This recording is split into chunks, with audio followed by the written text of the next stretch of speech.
Hi friends, ఇప్పుడు మీరు చూస్తున్నది సీతారాముల ఆలయం మన శ్రీకాకుళం జిల్లా సంతకవిటి మండలంలో ఉంది. కానీ ఇది విజయనగరం జిల్లా రాజాం పట్టణానికి చాలా దగ్గరగా ఉంటుంది ఫ్రెండ్స్. ఇది ఎంతో పురాతనమైనది. దీన్ని 1802లో బొబ్బిలి రాజులచే నిర్మించారని ఇక్కడ ఆలయ గోడల మీద రాసి ఉంది ఫ్రెండ్స్. అంతేకాకుండా ఈ ఆలయానికి సుమారు 3800 ఎకరాల భూమిని కూడా బొబ్బిలి రాజులు విరాళంగా ఇచ్చారని చెప్తున్నారు ఫ్రెండ్స్. ఇది దేవాదాయ శాఖ ఆధీనంలో ఉన్నప్పటికీ నేటికి బొబ్బిలి రాజులే దీనికి అనువంశిక ధర్మకథలుగా వ్యవహరిస్తున్నారు ఫ్రెండ్స్.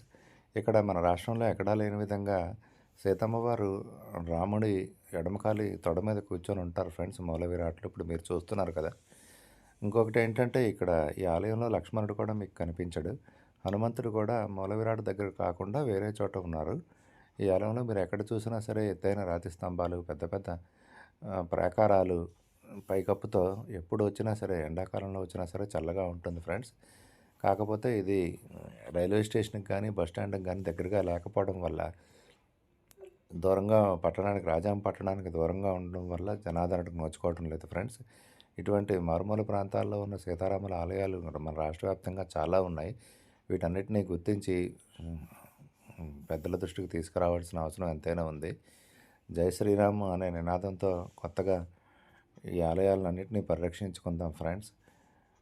చూడండి, ఇక్కడ గోడల మీద మీరు చూస్తే చాలా పురాతనమైనదిగా తెలుస్తుంది. ఆలయం లోపల అలంకరణ కూడా పెద్దగా ఏం లేదు, నిరాదరణకు గురైంది. కావున అందరూ వీలైనంత తొందరలో వచ్చి ఈ ఆలయాన్ని చూడండి. ఫుల్ వీడియో కోసం ఛానల్లో